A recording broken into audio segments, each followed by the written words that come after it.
আসসালামু আলাইকুম। ঈমান ভঙ্গের ধারাবাহিক আলোচনায় আজকে আমরা কথা বলবো ঈমান ভঙ্গের ৩ নম্বর কারণ নিয়ে। আর তা হলো মুশরিকদের কাফের বলে মনে না করা, তাদের কুফরের ব্যাপারে সন্দেহ করা ও তাদের কার্যকলাপকে সত্য বলে মনে করা। আল্লাহ রাব্বুল আলামিন যেখানে মুশরিকদের নাপাক বলতেছেন, সেখানে তাদের কার্যক্রম কিভাবে সঠিক ও সত্য হতে পারে। আল্লাহ তাআলা কুরআনে বলেন, ইয়া আইয়ুহাল্লাযীনা আমানু, হে ঈমানদারগণ, ইন্নামাল মুশরিকুনা নাজাসুন, নিশ্চয়ই মুশরিকরা নাপাক, ফালা ইয়াকরাবু মসজিদাল হারাম, তাই তারা যেন মসজিদ হারামের নিকটবর্তীও না হয়। আয়াতে আল্লাহ তাআলা স্পষ্ট বলতেছেন তারা যেন মসজিদে হারামের নিকটবর্তী না হয়, সেখানে তাদের কার্যকলাপ কিভাবে সত্য হতে পারে, তারা নিজেরাই তো নাপাক।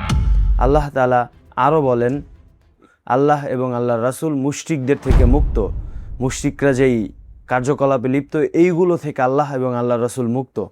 ঠিক অনুরূপ ইব্রাহিম আলাইহিস সালামও বলেছিলেন, যখন তিনি তার সম্প্রদায়ের করা শিরিক এবং মুশরিকদের থেকে মুখ ফিরিয়ে নিয়েছিলেন, তিনি বলেছিলেন, ইন্নী ওয়াজ্জাহতু ওয়াজহিয়া লিল্লাযী ফাতারাস সামাওয়াতি ওয়াল আরদা হানিফা, আমি আমার মুখ ফিরিয়ে নিলাম সেই সত্তার দিকে যিনি আসমান ও জমিনকে সৃষ্টি করেছেন।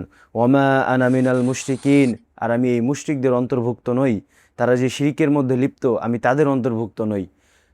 ইব্রাহিম আলাইহিস সালাম তার সম্প্রদায়ের এই মুশরিকদের কাফের বলেই জানতেন, তাই তো তিনি তাদের কর্মকাণ্ডের বিরোধিতা করতে গিয়ে তাদের সমস্ত মূর্তিকে ভেঙে দিয়েছিলেন। ইব্রাহিম আলাইহিস সালামের তার বাবা আজরের সাথে যেই বিষয়ের কারণে বিদ্বেষ ছিল, সেই একই কাজ আমাদের দেশের লোক অহরহ করে যাচ্ছে, আর তা হলো মূর্তি বানানো এবং বিভিন্ন উৎসবের নামে তার পূজা করা, তার উপাসনা করা বিভিন্ন উৎসবের নাম দিয়ে, চাই সেটা হোক পহেলা বৈশাখ বা বিভিন্ন সম্মাননা উৎসব। আল্লাহ তাআলা মুশরিকদের ব্যাপারে আরও বলেন, মুশরিকদের কুফরির ব্যাপারে আরও বলেন, ইন্নাল্লাযীনা কাফারু মিন আহলিল কিতাবি ওয়াল মুশরিকিনা ফী নারি জাহান্নামা খালিদিনা ফীহা, নিশ্চয়ই আহলে কিতাবদের মধ্য থেকে যারা কুফরি করেছে আর মুশরিকরা উভয়ই জাহান্নামে থাকবে আর সেখানে তারা চিরস্থায়ী হবে। উলাইকা হুম শাররুল বারিয়া, আর এরাই হচ্ছে এই যে যারা আহলে কিতাব থেকে কুফরি করেছে আর মুশরিকরা, এরাই হচ্ছে সৃষ্টির সবচাইতে নিকৃষ্ট। যেখানে আল্লাহ তাআলা আহলে কিতাবের কাফের আর মুশরিকদের এক করতেছেন, বলতেছেন যে এরা উভয়ই জাহান্নামী। আহলে কিতাবের কাফের আর মুশরিকরা এরা উভয়ই অনুরূপ।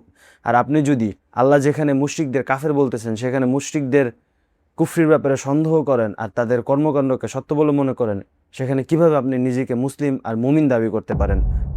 ঈমান ভঙ্গের ৩ নম্বর কারণ আরও ভয়ানক রূপ ধারণ করে যখন এটার নাম পরিবর্তন করে করা হয়, যখন এটাকে বিভিন্ন উৎসবের নামে করা হয়, এটাকে এমন মোড়কে করা হয়, এমন লেভেলে করা হয় যে সাধারণ মুমিন মুসলিমের পক্ষে এটা যে কুফরি হচ্ছে এটা ধরতে পারাই অনেক মুশকিল, অনেক কষ্টসাধ্য হয়ে পড়ে। যেমন মঙ্গল শোভাযাত্রার নামে মূর্তি পূজা, রমনার বটতলার আড়ালে গাছ পূজা, আর বিভিন্ন সম্মাননা উৎসবের নামে মিনার পূজা। এই সমস্ত শিরকি কার্যকলাপগুলোকে বাঙালির ঐতিহ্য নামে চালানো হয়।